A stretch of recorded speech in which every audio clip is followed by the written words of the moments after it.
Hi everybody, it's Christine at Ziedman Development, and today I would like to walk you through a scenario where I use a custom field in SalsaEngage in order to avoid adding constituents in SalsaEngage into the Razor's Edge. So one example of when you might want to do something like this is if you are using SalsaEngage to store email prospects and you don't want to add those email prospects into the Razor's Edge at this time, we can set up a custom field in SalsaEngage and code those records as being records we don't want to integrate.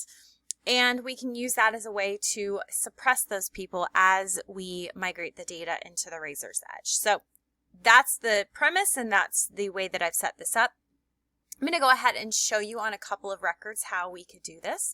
So we're going to open JC and we are going to come down to the custom fields, and I have created a true false. You could do a different field, but I'm going to go ahead and mark this record for J as true. We are going to integrate J with the Razor's Edge, and we're going to go ahead and click on Georgia.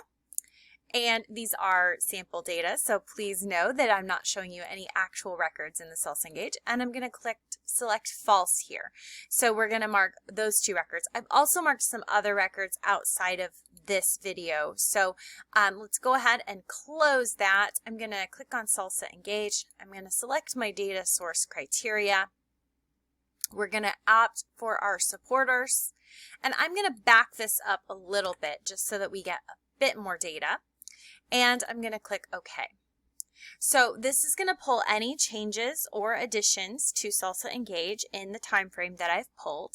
I have 11 records, and I am going to work with my supporters template because you always want your activity type to be specific to the template that you're using. Different activity types have some different field names, so definitely make sure you keep those straight. So we're going to work, since we're working with supporters, we're going to work with our supporters template. And I'm going to use the pencil to open and edit. I'm not going to change it, but that's what that does. I'm going to open my existing template so I can show you how I'm using that field as a suppression. So there's a lot of different fields built into this template. If you're building a template for the first time, you're definitely going to need to check out some other videos. This video is really just to show you how I'm working with that suppression. So in order to work with that suppression in the row for my primary constituent, so here you can see that row is at the top. It's highlighted in blue.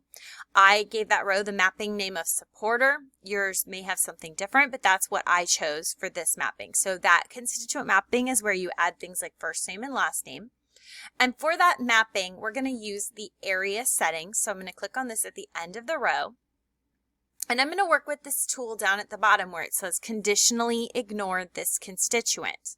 So you can see here, checked the box, ignore this constituent based on another field.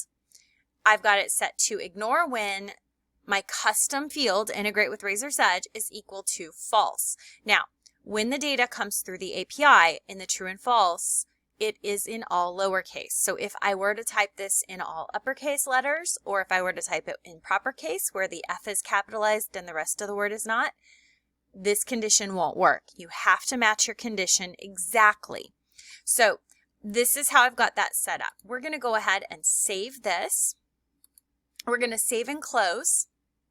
I'm going to link to a control report here. As always, do use a new control report every time you import. I'm just using a sample one right now.